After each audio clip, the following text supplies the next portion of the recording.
My parents let me die, then told everyone I ran away for attention. My sister mocked me in front of the whole school, reading my ICU bill aloud like a joke. But she didn't know I was listening from the door. When I finally spoke, the room went silent and I'm Ray. I grew up in Silver Spring, Maryland. A suburb that tries a little too hard to pretend it's not part of the DC chaos. Our house sat in one of those older neighborhoods with cracked sidewalks, crabgrass lawns, and neighbors who waved but didn't really care about your name. My family looked normal from the outside. A mom who volunteered at church bake sales, a dad who worked in government contracting, and 2 daughters, my older sister Sienna, and me. Sienna was the type of girl who thrived under attention, head cheerleader, AP student, perfect teeth, perfect nails, perfect lies. She had this charisma that made adults adore her and peers fear her. And when you grew up beside someone like that, you learned quickly to shrink yourself so you wouldn't get in the way. I was the opposite. Quiet, reserved, bookish. I wasn't ugly, I just wasn't glossy. Not in the way Sienna was. She glittered. I flickered. My presence in the house always felt conditional. Like I had to earn space there. I learned to anticipate moods, stay invisible, and be helpful. My mom praised Sienna for shining and called me moody. When I cried as a kid, my dad would say I was playing victim. So eventually, I stopped crying. I stopped asking. By the time I hit 17, I had one foot out the door mentally. I worked at a used bookstore a few miles away. Jules, the manager, became my closest adult support system. She paid me under the table when I had to miss shifts for school. Sometimes she'd drive me home late if she saw me waiting in the cold. I think she could sense something wasn't right. But I never talked about it. Not even when the stomach pain started, or when I went from 120 pounds to 92 in less than 4 months. I didn't even think it was that bad until the dizziness turned into passing out, and the constant fatigue turned into not being able to get out of bed. The day it happened was a Tuesday. I remember that because Tuesdays were always quiet at the bookstore. I was reshelving some dusty sci-fi novels when the world tilted sideways. Next thing I knew, I was on the floor, looking up at Jules's panicked face, then nothing. When I woke up, there were tubes in my arms and nose, beeping machines, and a nurse who looked genuinely relieved I was conscious. My voice came out hoarse. "You're lucky," she told me. "They almost lost you." Turns out I had severe malnutrition, acute dehydration, an irregular heartbeat, and dangerously low potassium. The ER doctor told me later they had to restart my heart twice. I was in the ICU for 3 days. 3 days. Not once did my parents visit. The hospital had called them multiple times. The first time, my mom said I ran away to get attention. The second time, she said she was sure I'd show up eventually. They didn't even ask where I was admitted. Just assumed it was one of my episodes. I'd never had any episodes. But in their heads, I was just some girl who invented sadness for fun. Jules stayed with me instead. She sat in the vinyl hospital chair by my bed, reading old paperbacks and holding my hand during blood draws. I think I cried more from that kindness than the actual foreneedle. When I was stable, the hospital reluctantly discharged me. I didn't have the legal right to refuse going home, and CPS was overwhelmed. My parents picked me up like I was an inconvenience, like they were doing a chore. I sat in the back seat, clutching my hospital paperwork in a manila envelope, feeling like a ghost. They never asked how I was feeling. My mom made a comment about how dramatic the hospital was being. My dad asked who was going to pay for the ambulance ride. When we got home, I went straight to my room. I didn't come out for 2 days. Sienna didn't even pretend to care. She wasn't hostile. Just cold. Polished indifference. She scrolled through Instagram while I quietly shuffled to the kitchen in oversized hoodies, barely strong enough to stand for long. I kept my discharge documents hidden in my desk drawer. One night, while I was asleep, she found them. I didn't know she had until the night of her birthday party. She invited maybe 15 people from school, friends from cheer, a few football guys, a couple student council kids. I wasn't allowed to go out yet, per hospital orders. I was barely functional. So I stayed in my room with headphones on, trying to block out the music and laughter. But sometime around 10 p.m., I heard my name. And then I heard laughter. I paused my music. Someone shouted, "Read it again." Then Sienna's voice, high and gleeful, $86 for 20.38 for starving yourself. Ray's brand new glow up. Don't forget to donate, everyone. She's just dying for attention, literally. Laughter. Applause. A guy cackled, what a psycho. I stood there in my hallway, feet numb against the floor. I walked slowly to the staircase and saw her standing in the middle of the living room, holding a printed copy of my ICU bill like it was a comedy set. She was performing. They were eating it up. I hadn't realized I made a sound until one of the football guys turned and said, she's right there. Everyone turned. I don't remember walking. I only remember silence. I stepped into the room. My voice was barely audible, but it cut through everything. That bill is from the hospital where they had to shock my heart back to life twice. I was unconscious for 3 days. And you're laughing? Sienna's smile shattered like glass. No one moved. No one breathed. You took my papers. From my drawer, I said, quieter this time. You read them like they were a joke. While I was in bed, trying to keep food down for the first time in a week. I turned to the room. I'm not going to yell.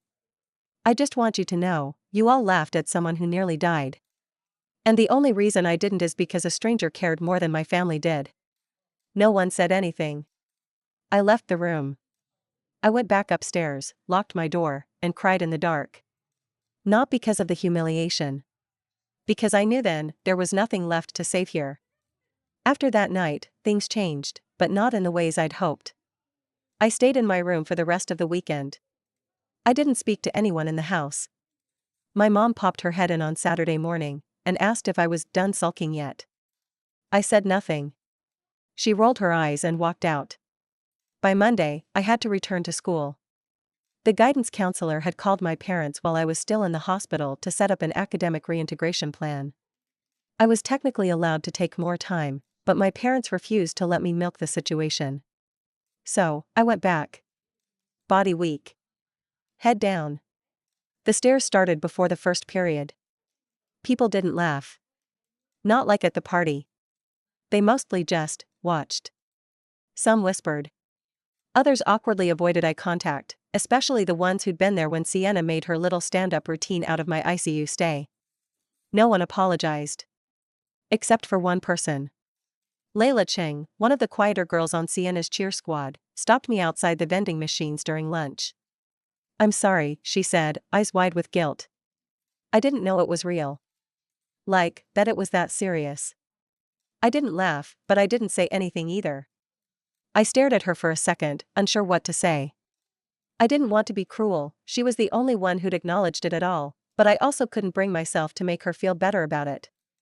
So I nodded, then turned and walked away. When I got home that afternoon, the manila envelope with my hospital records was gone from my drawer. I confronted Sienna. She was sitting on the couch, scrolling through her phone like nothing happened. Where are my medical papers? She didn't look up. I don't know what you're talking about. You read them out loud in front of 15 people. Don't play dumb. That made her look up. Her face was calm, too calm. Okay, so what? You shouldn't leave that stuff lying around if you don't want people to see it. I stared at her. You do realize what you did is illegal, right? Oh, relax. It's not like I posted it. It was a joke. You told them I almost died for attention. Because that's what it looked like.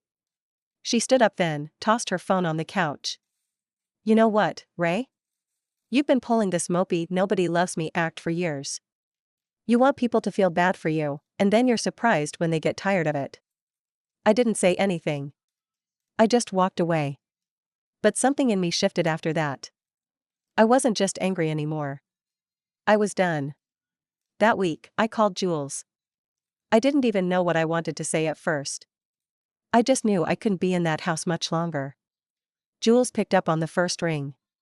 I guess part of her had been waiting for the call. I told her about the party. About the photos.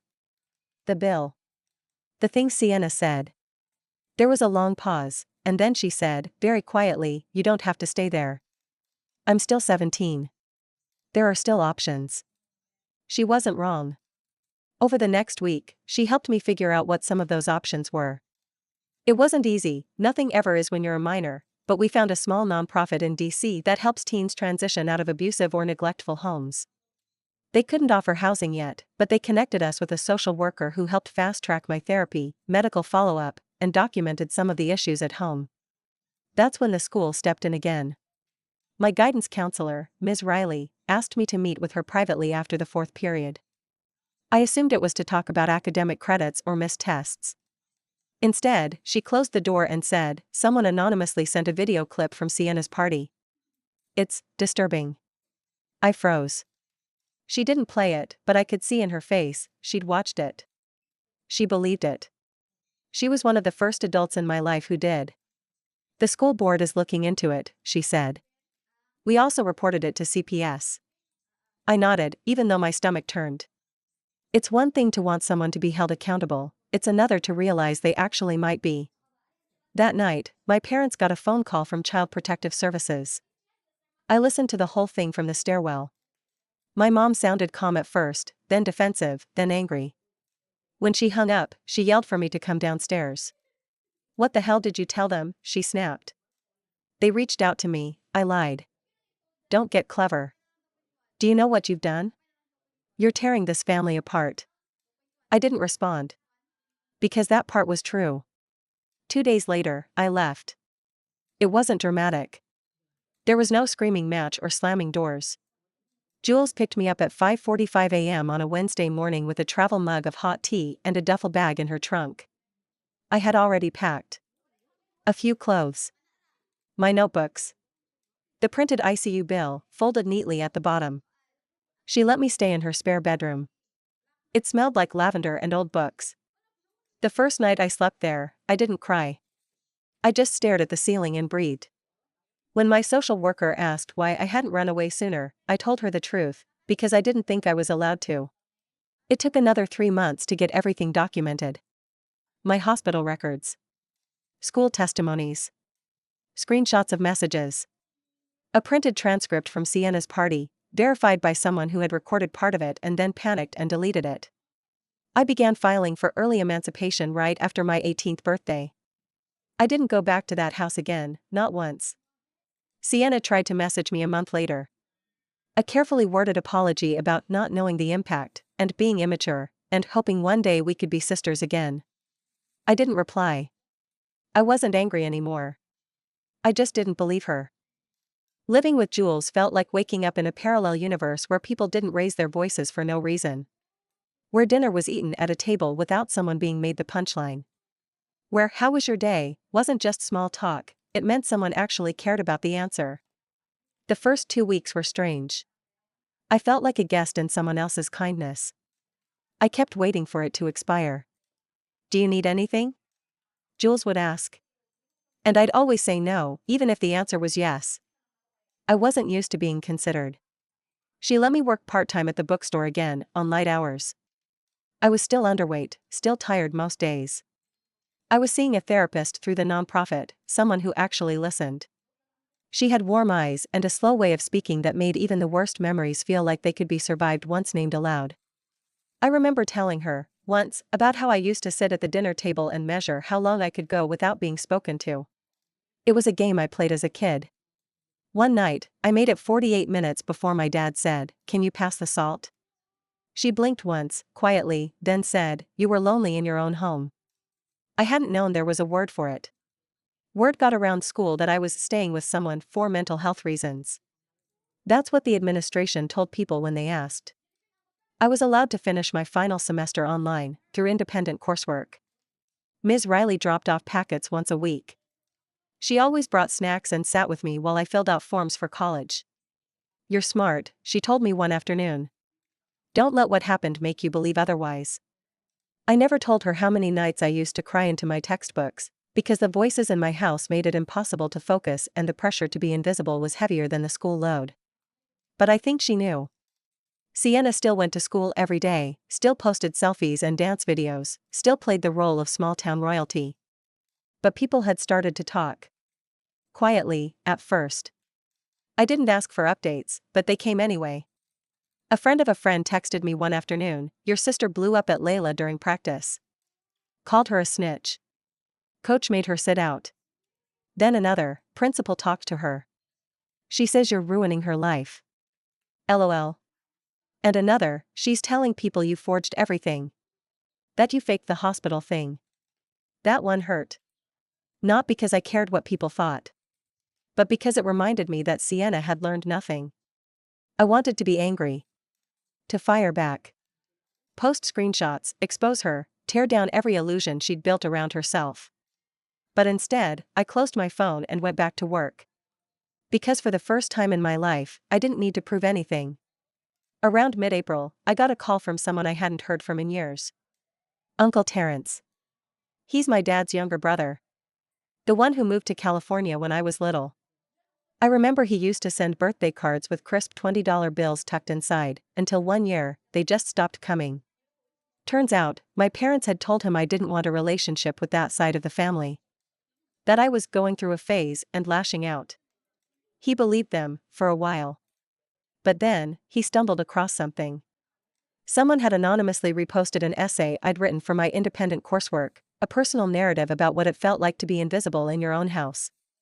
He didn't know it was me at first. But the details, they rang too familiar.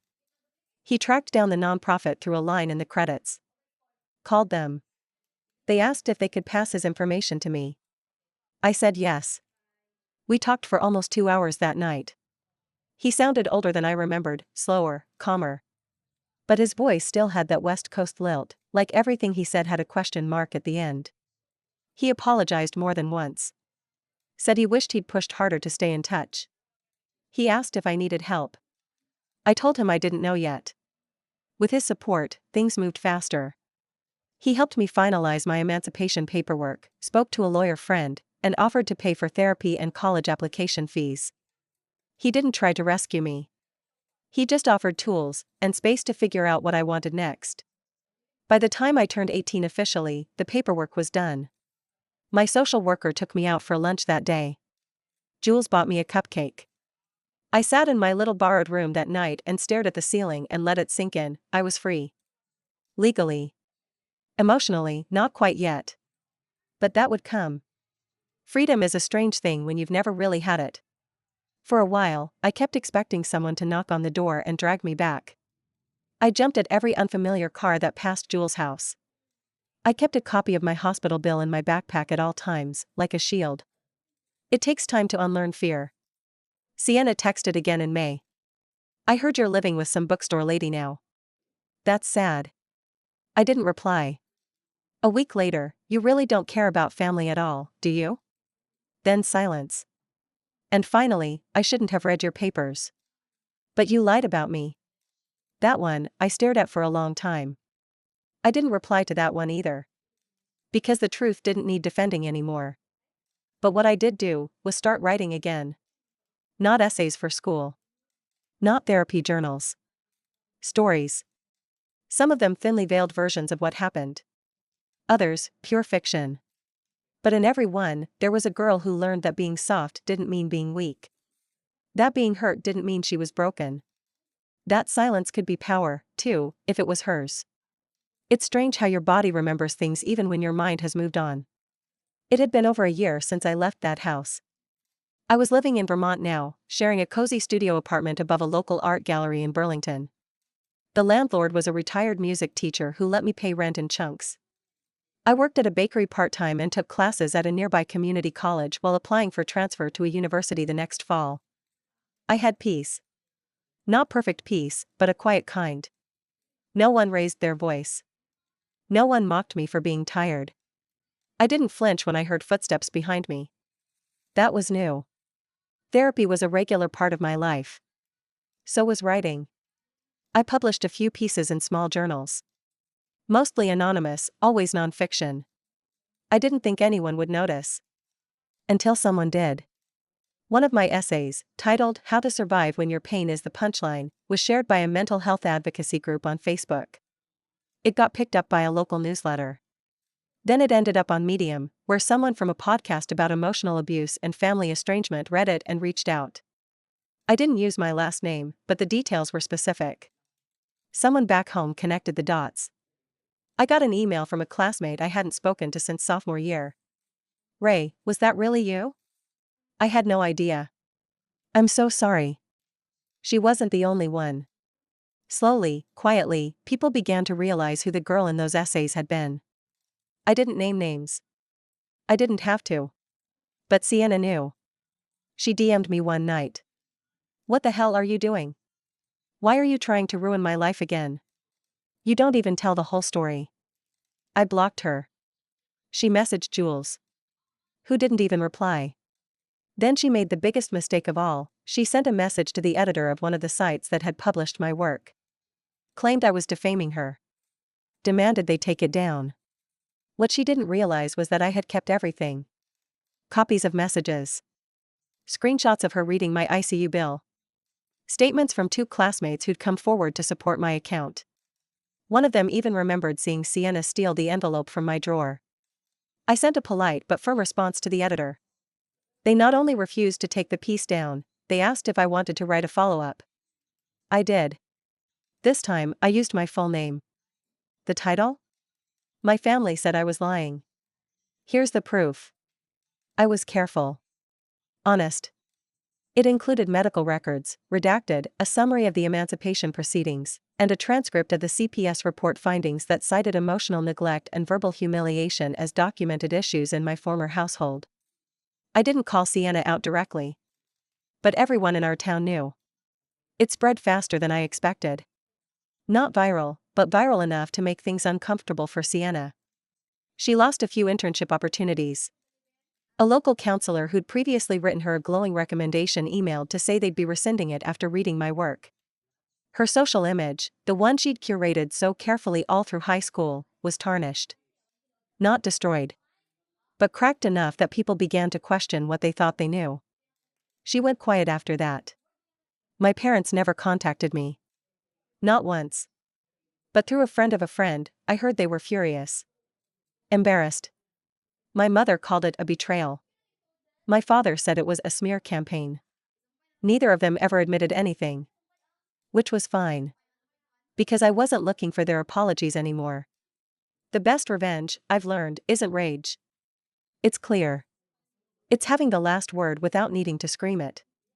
It's watching the people who tried to silence you squirm when you speak with calm, public honesty. It's waking up every day in a space you built yourself. It's knowing you've told the truth, and letting that truth live where people can see it, judge it, believe it, or not.